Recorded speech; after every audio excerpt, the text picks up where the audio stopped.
5G technology will be rolled out in Singapore by next year. And by the end of 2022, at least half of the country will be covered.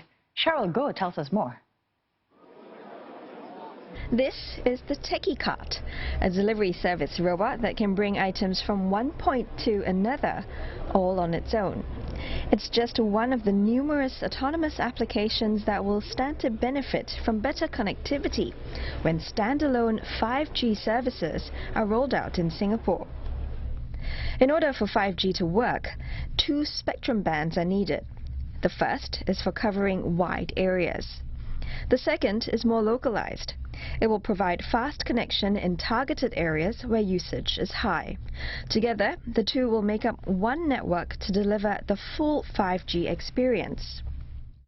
At the moment, the proposal is for 2 such networks to cover half the island.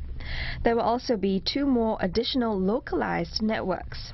This will allow all 4 mobile network operators in Singapore to get the chance to provide 5G services. 2 networks nationwide will ensure that there's sufficient coverage, breadth, competition, which will present benefits for both consumers and businesses. I think in terms of both innovative solutions, competitive pricing, and in general choice for the consumers.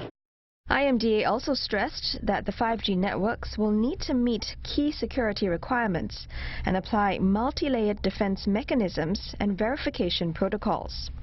It is an infrastructure for more advanced technologies like AI and blockchain and all the financial services. So there is also a consideration for the operators to upgrade their network to make it more secure. Other than security, the mobile operators will also be assessed on areas like network performance and price. All 4 mobile network operators, Singtel, StarHub, M1 and TPG Telecom, will be invited to submit proposals. Now, Mr. Iswaran said awarding the 5G spectrum in this way, instead of an airwave auction, will help identify operators who can deliver the best value to the Singapore economy through the rollout of 5G infrastructure and services, and not just whoever is the highest bidder. Interested operators must submit their proposals by 21st January 2020, and IMDA will decide on the winners by the middle of next year. Singtel, StarHub and M1 have all indicated that they will review and respond to the call for proposal and facilitate trials. More spectrum for 5G will be issued in subsequent tranches by 2025 as the ecosystem matures. IMDA also announced 3 new industry partnerships to explore the use of 5G networks in the areas of cloud gaming, smart estates and urban mobility. And joining us for more on this is Sachin Mittal, Head of Telecom Media and Technology Research at DBS Bank. Sachin, firstly, what's the significance of having 2 main 5G networks and another 2 with lower spectrum bands? Actually, we were surprised a bit to see 2 localized networks, 2 new localized networks. The point is that the nationwide network is going to be launched by 2021. So it's a bit still another 1.5 to 2 years from now, because due to the lack of spectrum, which is 3.5 gigahertz. In the meantime, the localized network can be launched much earlier, in the middle of 2020. And they can actually resolve many of the issues or many of the new use cases for enterprises like smart factories. So the point is to not to keep waiting for the nationwide and get started with a localized network by middle of 2020. Sachin, so Singapore will be deploying these standalone 5G networks. Do you foresee challenges, perhaps in terms of logistics and maybe even security? See, logistics and security are concerns, but those can be tackled in the design. You have to have zero trust, you have to have resilience, diversity of vendors. I think the biggest issue for 5G is the cost benefit. It's an expensive network to build, and the additional revenue stream from 5G is not clear. For enterprises, yes, there are business cases. You can do smart ports, we can do smart factories, but for consumers, the business cases are not proven. I'm giving example. Today you can stream a movie on a 4G network, and it's a 2-hour movie. with a 5G network, you can't watch the movie in 1 hour, right? Our brain still needs 2 hours to watch the movie. So in a way, speed is something which consumers might not appreciate a lot. So it will take some time before we see new use cases come for consumers. So where do you see these use cases coming forward then? We've heard about cloud gaming, smarter states, urban mobility. What does 5G mean to the average user like you and me?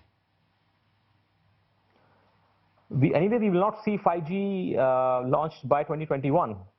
So consumers have to wait for a 5G launch till 2021. And for us, it is more about higher speeds. Probably there are applications like autonomous cars, which again are not functional as of now. Autonomous car itself is behind 5 years behind original schedule. So for us as a consumers, I don't see a lot of changes. I will rather see enterprises take benefit of 5G. I know there's a lot of hype about 5G, but for the consumers, I think we should not get overhyped, and we should wait for the applications to come on stream. Well, Sachin, as you mentioned that there's hype, there's also some negative hypes about it, because there are some critics who say that there are some health concerns over the use of 5G networks. Tell us more about that. What are your thoughts on this? Yeah. Okay, I have heard about those issues. But let me clarify that the visible light, which we live on all the time, visible light has a higher frequency than the 5G frequency. So yes, we are going high frequency, but we are still below the frequency of visible light. And above the frequency of visible light are the harmful radiations like X-rays, ultraviolet, and all those stuff. So to get to the point, these are not scientifically proven issues. And although I can agree with you one thing, that what is not good with 5G is that too many base stations. So aesthetically, we might see a lot of base stations. When it comes to health hazards, I don't agree with that. Okay, and just one last question for you, and we'll get your take on sort of the US-China trade war and also the impact that they might have on the push towards 5G. We've often heard stories of Huawei sort of getting caught up in the mix with this when it comes to sort of having access and the opportunity to take part in countries pushing for 5G. Any thoughts on Singapore's position on this?